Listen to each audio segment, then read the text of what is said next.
Let's return to This Week in America. Here's your host, Rick Bratton. Welcome back, everybody, coast to coast. This Week in America. 40 Years to Life by Brenda Bradford Ward is a vivid description of a life in hiding very few people ever will experience. Society errs either on the side of lax and harmful permissiveness or of harsh and destructive suppression regarding gender identity conflict. What it is and how best to deal with it are questions we must be addressing. These questions are central to the book 40 Years to Life. Ms. Ward grew up in a house full of music and a family focus on small-town retail banking. She, too, devoted herself to finance for decades with a finance concentration MBA and a career in financial services. But she always felt a compulsion to pretend secretly to be someone else, suppressed. It took decades for her to approach transition.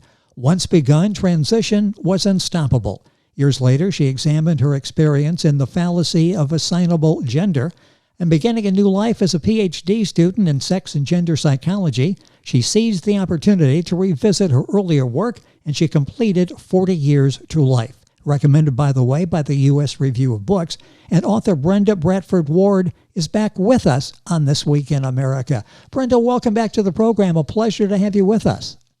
It's so good to be here to talk with you. So much to talk about, and a lot has happened since the last time that you were with us, and not necessarily all of it on a positive note. Let's start off by talking about the political climate out there now and how that has changed and what impact that has on you, knowing what you went through. And I thought we were making some progress as a society, and I'm questioning that now. What is your thoughts on all of the political discussions, especially in our home state now of Florida?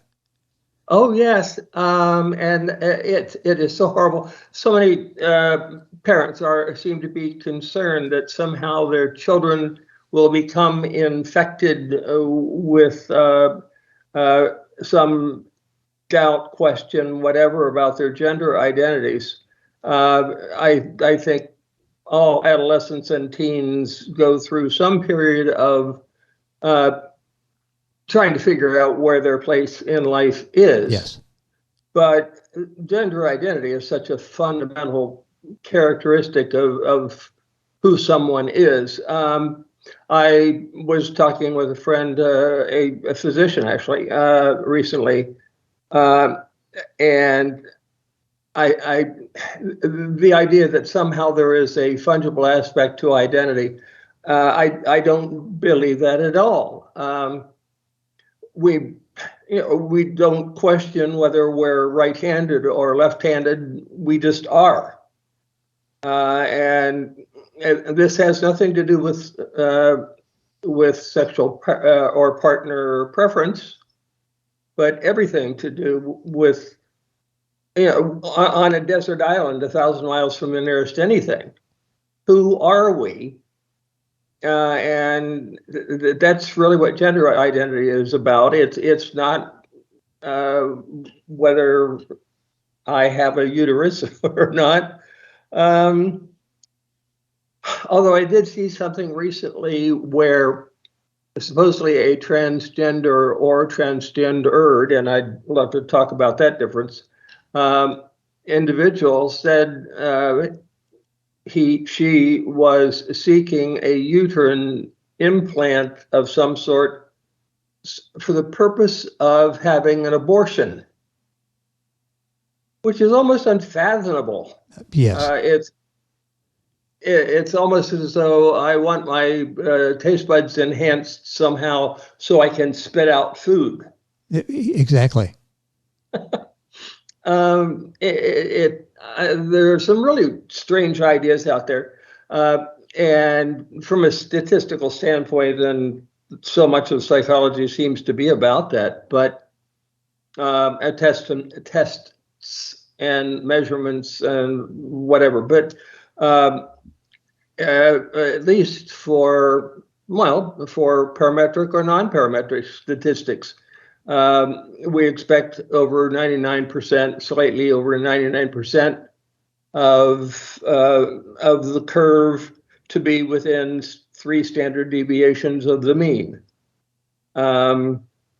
And there's nothing mean about that. That's statistically speaking, we know what a standard deviation is, and when we look at that as regards gender identity, we know there's going to be a wide area under that curve, and I think an awful lot of people have trouble defining just what it is to be masculine or feminine. But it reminds me of the Supreme Court justice who said he wasn't sure what it was, but he knew it when he saw it. Yes. Of course, yes. He was talking about pornography, but as far as what Florida is doing and some other districts, actually some religions are doing, they're suggesting, and maybe it's a little stronger than that, but that if there's a conflict, it just be suppressed, and somehow the person will grow out of it. And I mean, it is very much like expecting somebody who's right-handed to grow out of it and become ambidextrous. Or well, I mentioned that you were suppressed. I mentioned that in the beginning, and that's an interesting word. Does suppression work? Because yes, what you're saying is a number of these people are like, just suppress it. In 6 months, you'll be fine. I so vividly remember a discussion. Well, it was so important to me. When I think I was 5, and I was wearing my sister's dresses, and mother said that my dad didn't want me to do that anymore. And it was like some vault door or something closing, that I was no longer going to be able to be who I was. I had a high school friend when she was a grandmother, one of her grandchildren wanted to wear a skirt in the house.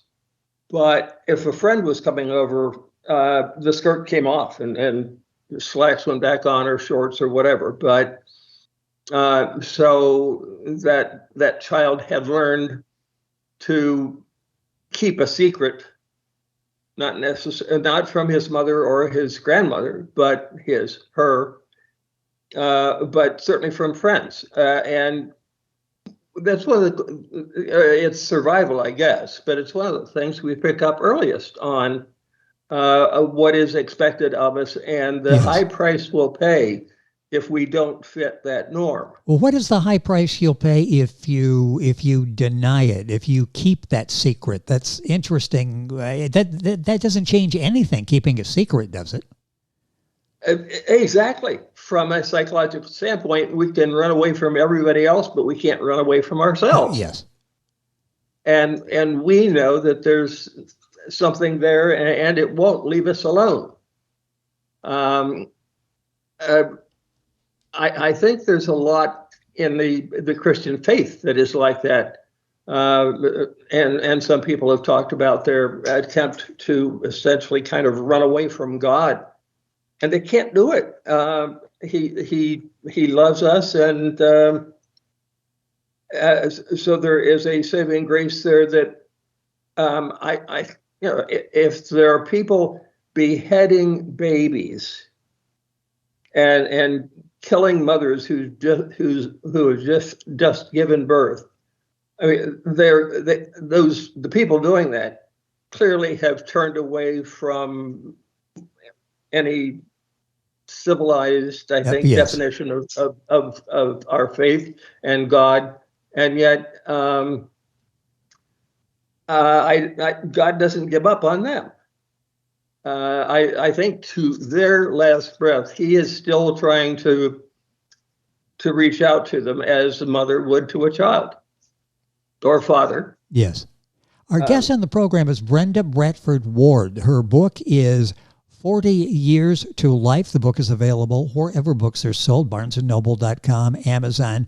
It's really an important read. I think the conversation we're having is an important one today because you wonder when you hear you hear the news stories, you read the headlines, what harmful impact this has on someone like you. If we go back the decades to what you were going through, how difficult, how harmful is it when you hear people talking about you? They're not talking about people; they're just talking about things. In many cases, to score a political point. And I would have been one of the most ardent deniers, at least in public, even though I knew I was dressing secretly. It became actually my most closely guarded secret, and no one in my family, in church, no dear friend, anything. I just would not open that door at all. And that's how powerfully we suppress these things ourselves. And that's the state of Florida is saying to children, just don't talk about it. Just pretend it's not there. Just keep it a secret. And it's a horrible way to live.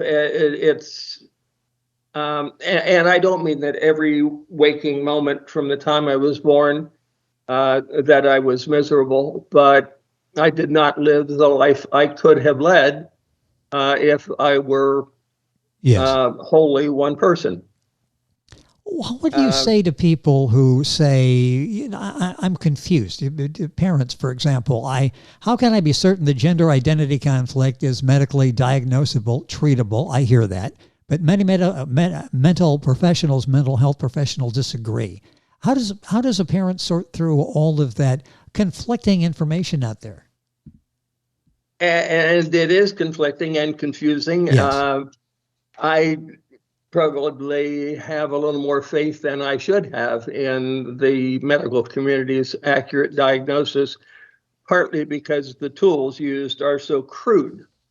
They rely for psychiatrists and psychologists on the practitioner's ability to discern whether there really is conflict there or not.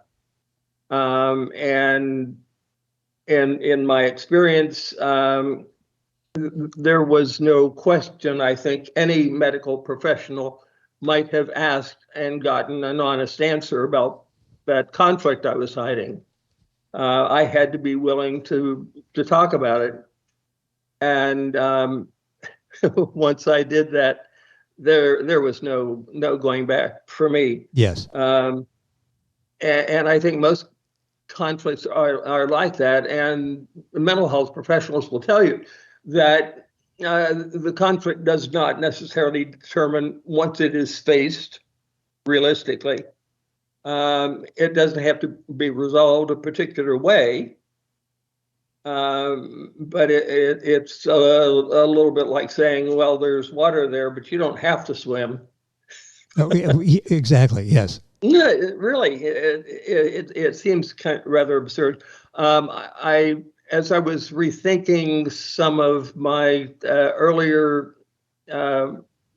decisions and something like functional magnetic resonance imaging, fMRIs, there were some individuals in France who tried to do a study of fMRIs for transgendered people, for gay, lesbian, and normal, quote, quote, normal, male and female. And of course, they don't know if they're talking to somebody they think is normal, whether that person is actually heterosexual or suppressing something. They certainly did. They discerned a difference, but they weren't certain of the reason for the difference. In other words, did the study of the brain as they were functioning, did people behave a certain way because I have to use my hands, of course. Did they behave a certain way because they were transgendered, or were they transgendered first, and that's why they were behaving that way. In other words, and it's not a circular argument. Does acknowledging gender identity confusion of some sort cause a difference in the brain that was being measured? So that certainly is possible. But what I think is a more realistic and possible test is gene mapping. Certainly when well over 90, 95, 99% of the population is quote, quote, cisgender. The problem is we're dealing with almost 8 billion people on the planet now. So 1% of 8 billion people is a lot. Actually, what, 2 or 3 times the population of the United States? Yes. But when there is that predominance of cisgender, is the term, people whose gender identities and physical selves are constant, in those instances, there should be a very firmly established standard that a part of DNA would show that if you're male, you have this number. If you're female, you have this number.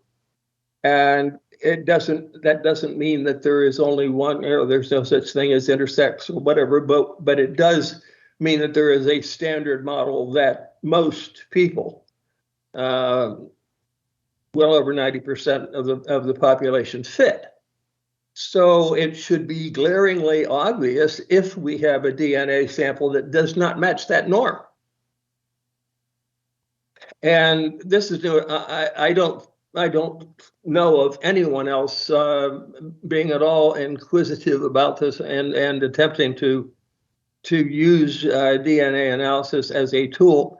But obviously, if DNA analysis were an elegant tool for diagnosis, it also would point to a means of curing.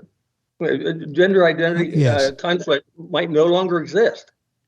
And that would be ideal. I think if we tested every child, that might eliminate gender identity conflict, but it would be horribly expensive. I think if this were used as a tool at all, it would be done where there seemed to be a possible gender identity conflict, in which case there would be a test.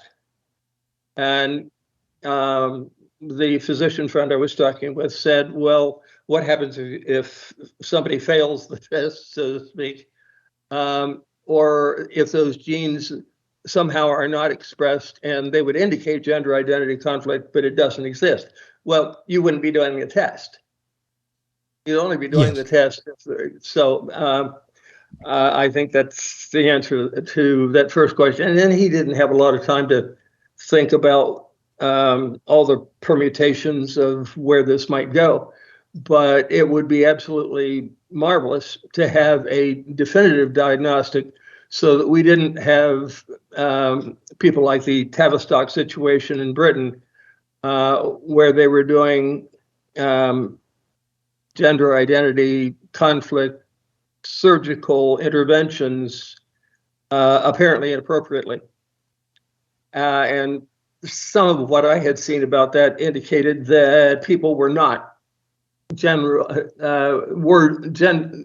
conflicted, but the mental health professional would decide, no, you can't be gender identity conflicted because you're too tall, or you have the wrong bone structure or whatever, and that's absurd. Because we're talking about it's what's between the ears, not any other part of our body. And incidentally, I think what transgendered or gender identity conflict actually refers to might be called brain sex. And I think some people have called it that. But it also seems to me that if we're going to call it brain sex, it's got to be the most important part of sex, at least regarding another person. Yes. how could you promise to be? How could a husband promise to be his wife's male partner without the essential equipment to be that? And we know about those horrendous hormonal drives as adolescents or teens, but and it was Stephen Ambrose, the historian, who said that mankind was born with enough brain power to run one organ or the other, but not both. And he said that on public radio, I believe it was. Wow. Yeah, hormones are undeniably powerful, and we're relying on them to try to change or to make our gender identities and physical selves the same. But it's your turn. Well, I'm just absorbing all that you're saying, and it's so powerful. Our guest is Brenda Bradford Ward. The book is 40 Years to Life, book available at Barnes & Noble, the usual places, published by penculturesolutions.com. Brenda, we need hours, not minutes, to talk about this, and it's gone by so quickly. I've got a minute or so left here at the end of the program. When we throw terms out there, you mentioned transgendered and all of the different terms. Do we get those right, or do we all sort of make these interchangeable? We just throw them out there? Well, I think HuffPost was primarily responsible for attempting to remove transgendered from the lexicon, from the vocabulary. We don't normally remove words from our language, but the ED does refer to something that happened, yes. And I think it's demonstrably in the case of every transgendered person that the gender identity conflict is real and has been there from the very beginning, from earliest memories and whatever. Yes. And it's something that a transgendered person has to reveal, because nobody else is going to perceive it. Transgender is something that can be readily perceived, some difference in appearance, behavior, language, whatever. And there are transgender things, especially in popular music, where there are some intentional confusion about men wearing eye makeup or whatever. The Rocky picture show. Yeah, Rocky Horror Picture Show. Yeah, thank you. That was seemed to be a light turning on for an awful lot of people that that maybe folks did not have to behave in a certain way. Well, certainly you could behave in a certain way if you were on stage in that performance. Well, yeah, exactly, yes. But the time has gone by so quickly, and we've just barely scratched the surface of something that's so important. And the book is important to read, 40 Years to Life by Brenda Bradford Ward. Book available at Barnes & Noble, Amazon, publisher penculturesolutions.com. Brenda, let's do this again. It's the second time you've been with us. Way too long. We'll definitely do another follow-up here, but so much, and I really hope that we make some progress again. It seems like we've lost our traction, and we need to move forward as a nation. And discussions, thoughts from people like you are so important and crucial to our conversation. Thank you for taking the time to spend with us. So good talking with you, Rick.